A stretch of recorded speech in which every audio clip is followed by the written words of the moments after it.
This is day 299, dealing with Bombastic Bob. Who is Bombastic Bob? He could be anyone, and his name does not necessarily have to be named Bob.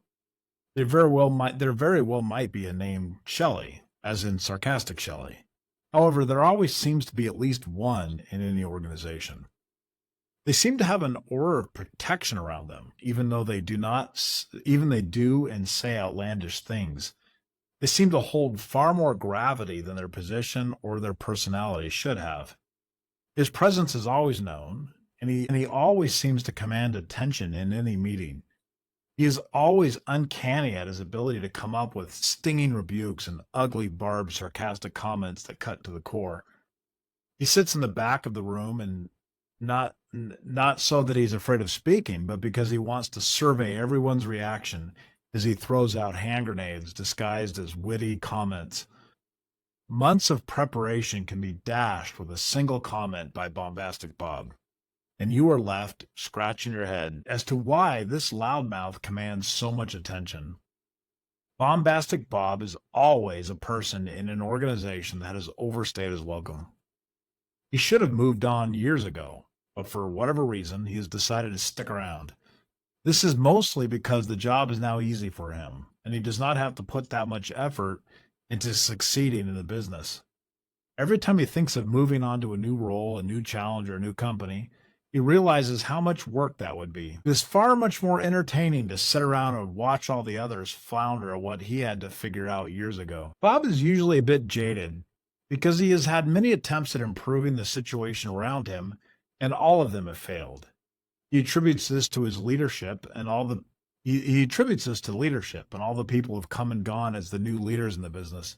His favorite punchline is always a recollection of how someone had already tried this and that and how it failed fantastically.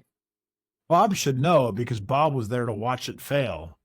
We have all encountered Bombastic Bob as a new leader in an organization. It does not matter if this is a corporate leadership, a division, a nonprofit, or even your family reunion committee. There's always Bob sitting in the back laughing at your attempts to hold a meaningful meeting.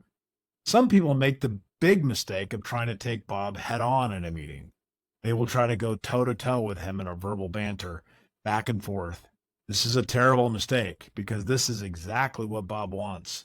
An opportunity to spar with a worthy opponent in a head-to-head matchup with an audience to watch. If you do this, your meeting will be a disaster. The only one who will like the meeting will be Bob, and he will probably tell you about it. The best meeting I've ever had in this circus parade we'd like to call a business, he will probably say. For Bob, it was a good meeting because it was entertaining. The other mistake people make is to attempt to discredit or ignore Bob, perhaps even not invite him at all. This never works. Bob will rise to this occasion and find a way to get himself invited. If you ignore him during the meeting, he will find a way to take over.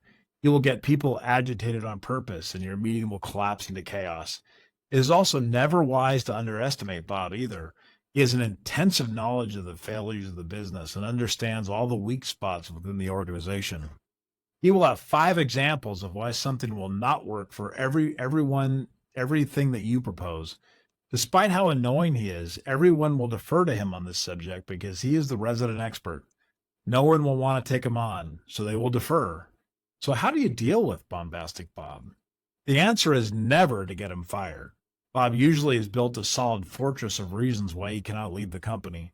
Management will always agree with you by saying something like, "Yep, that's Bob. We love Bob. You gotta love Bob." Also, if you ever give a proposal out, you will be exasperated when other leaders will want to run it past Bob first. That will drive you crazy. If you are in an executive leadership, then there will usually be a few reasons why you cannot fire Bob. Almost always because he has his hooks into some chunk of the business, and you will be at risk of losing it. So you just cannot fire him or get him fired. What do? The best way to deal with Bob is to get him on your side. This will be painful at first, because it will require a few meetings with him where you acquiesce to his superiority. However, this is the fastest way to dispel his bravado. Once that happens, you should ask for his advice and take notes while doing so. Put Bob in the position of explaining what works, what does not work, and why. You will actually be quite pleased that you did this. Bob is usually a pretty good person one-on-one. Usually, Bombastic Bob is full of useful information and practical tips if you can stomach the egotism. Getting his advice is just the first part of this equation.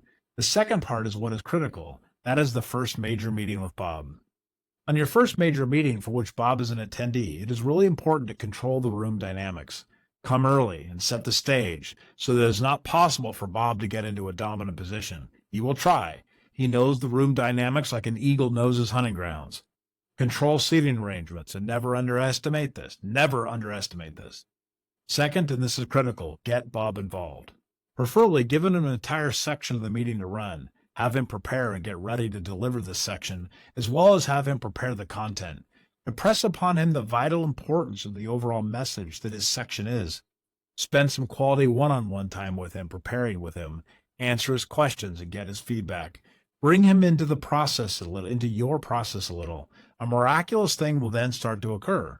Bombastic Bob will no longer be throwing darts from the back of the room.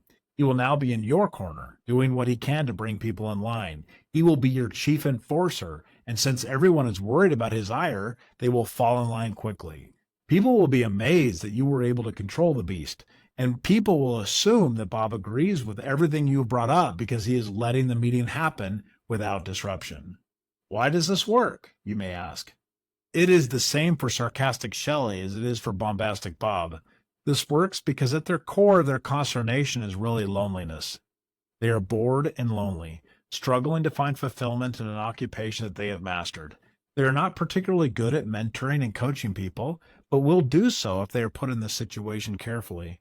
They tend to be isolated in their personal lives as they are introverted by nature. They do have a lot to offer, but are never good at bringing that forward as they are just wired differently. They do not know how to do the work that is required for emotional intelligence. You view them as a bully, mean, aggressive, and too sarcastic. Reality is that they could be a good asset. You just need to know how to work with them. I know this because I have probably been Bombastic Bob at least a few times in my life, and I've had to deal with both Bombastic Bob and Sarcastic Shelly as well. I have had great success, and I've had some fantastic failures as well. Trust me when I say getting them involved and on your team is always wise. Look for the one. In any organization with more than 25 people, there is always one.